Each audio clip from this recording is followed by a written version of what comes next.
Գյորջյան Կասկադ 60 ամիս փուլային վճարում բազմաթիվ առավելություններ։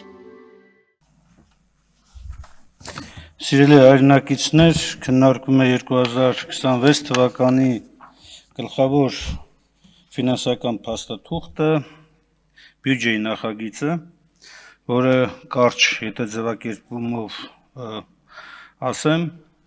սա հույսերի, նպատակների, հայ ժողովրդին տրված խոստումների ձախողումը արձանագրող փաստաթուղթ է։ Ցավոք,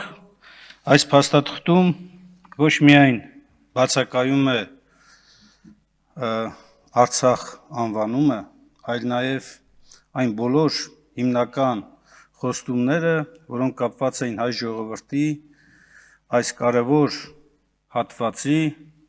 այս կարևոր պետականության պաշտպանության հետ։ Եվ այդ խոստման հեղինակը ու ձախողման հեղինակը այսօրվա իշխանությունն է, որը այս ամբիոնից եւ ոչ միայն այս ամբիոնից հպարտորեն հայտարարում է, որ Արցախից ազատվելով փրկել ենք Հայաստանի Հանրապետության պետականությունը։ Սա հերթական քայլն է, հերթական կեղծիքն է, որ փորձ է արվում ներկայացնել իբրև թե փրկություն։ Ու զարմանալի չէ, որ հիմնական առերևույթ այս հանցագործությունների համար պատասխանատու անձանց առանձին ներկայացուցիչներ այս ամբիոնից խոսում են եւ քարոզում են հայ ժողովրդի համար կեղծ խաղաղության մասին, իրականում տանելով մի նոր փորձությունների ու կորուստների։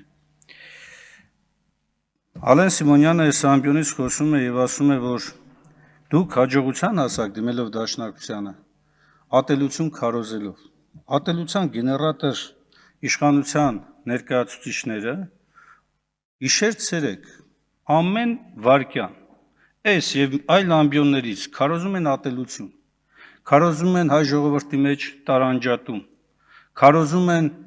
ամբարտավանություն եւ այսօր այս մարդիկ մեղադրում են մեզ ատելություն քարոզելու մեջ։ Ալեն Սիմոնյանը ասում է, դուք ով եք, որ աշխատավարձ եք ստանում։ Զարմանալի է, որ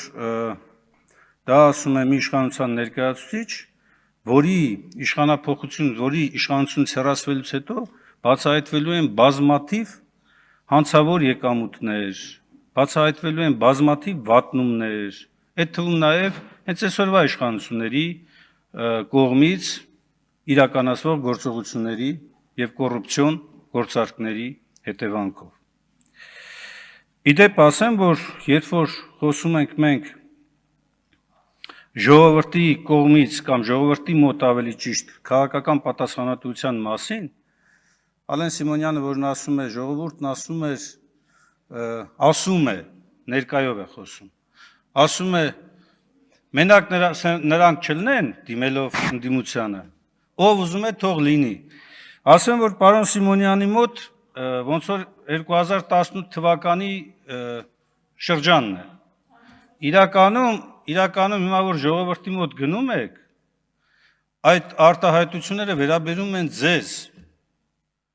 Երբ ենք սրանցից ազատվելու, այս արտահայտությունն է հիմա տիրում, դուք իրավիճակին չեք տիրապետում։ Եվ այդ իրավիճակին չտիրապետելով, շարունակում եք, որպեսզի հետագայում վերարտադրվեք, ատելությունը, չարությունը քարոզել։ Եվ ուզում եմ գնահատել պարոն Աղաջանյանի եւ շատերի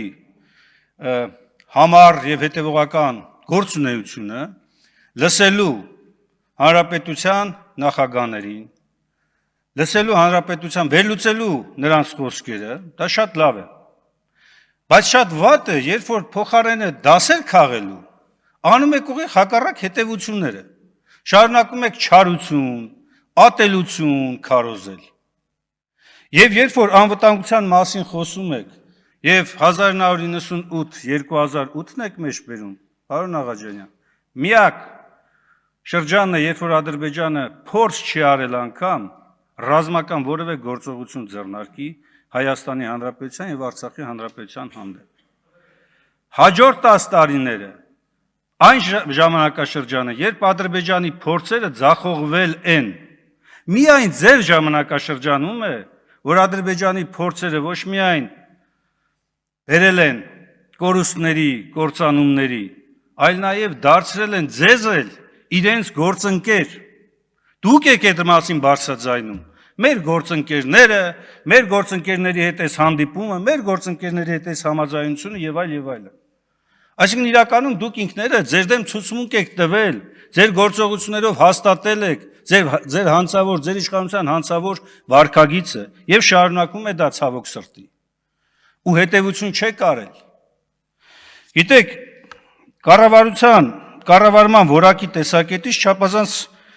կարևոր է նաև գնահատել մարդկանց գործունեությունը։ Օրինակ օրեր առաջ, երբ որ ես լսում էի Դավիթ Խուդացյանին, տարածքային կառավարման եւ արտադրական ենթակառուցվածքների նախարարին, որը բյուջետային քննարկումների ժամանակ ասում էր, ընդ որում 2-3 անգամ, ասում է, ես ուզում եմ եւս մեկ անգամ կրկնել, ես ավելի լավ եմ կառավարել Սևանի ջուրը, քան Արծվիկ Մինասյանը։ Այս մարդը պարզվում է, չգիտի, որ իր նախարարության ֆունկցիան այլ է։ Ինքը չգիտի, չի հասկանում տարածքային կառավարման նախարարության գործառույթը բնապահպանության նախարարության գործառույթից։ Ամենադասական օրինակն է ձեր կառավարության առնվազն այս անդամի, ել չասեմ էլի կան մարդիկ, որոնք չեն տիրապետում, չեն հասկանում, որ Դավիթ Խուդացյանի պատասխանատվությունը ջրային համակարգերի կառավարումն է եւ հենց այդ կառավարման ձախողման պատճառով է, որ Սևանից հավելյալ ջրառ է իրականացվել։ Եվ սա է եղել շեշտը։ Իդեպ Սևանի մասով ասեմ, որ քանի որ հավանաբար Խուդացյանը լսում է ինձ եւ նաեւ դուք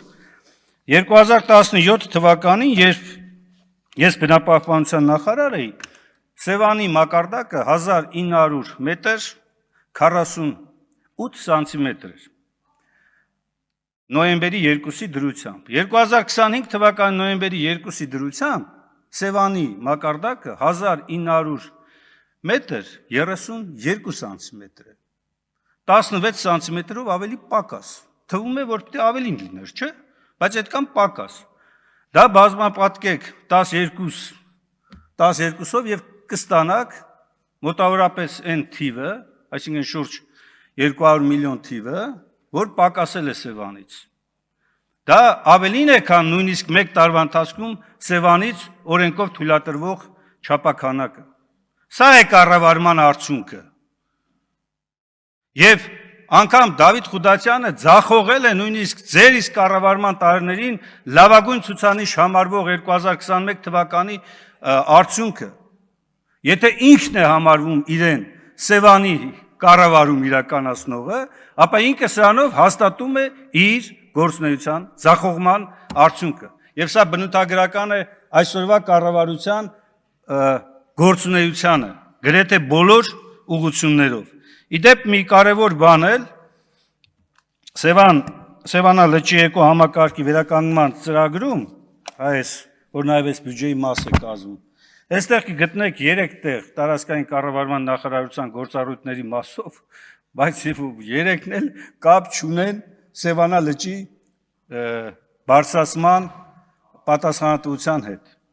Եվ մի կարևոր դիտարկում կենտրոնական բանկի եզրակացության մեջ էլ կար Պահուստային ֆոնդի գաղափար։ Ես առաջարկում եմ, որպեսզի այս գաղափարը մի հատ հստակեցվի, ինչ է դա իրենից ներկայացնում։ Դա կառավարության Պահուստային ֆոնդն է,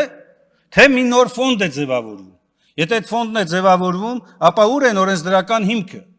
Ես հասկանում եմ, որ կառավարությունը եւ դուք առհամարած ունեք օրենքը, օրենքի պահանջները, բայց ի վերջո սա եթե աղբյուր չունի, ապա որտեղից պետք է ձևավորվի։ Եթե աղբյուր ունի, ապա ինչու՞ չի բացահայտում, թե աղբյուրը որտեղ է։ Իրականում ձեր կառավարման տարիները, ինչպես Աննա Գրիգորյանը ասեց, այո, ատելության քարոզելու, չարության, կորուստների տարիներ են լինելու, տարիներ են,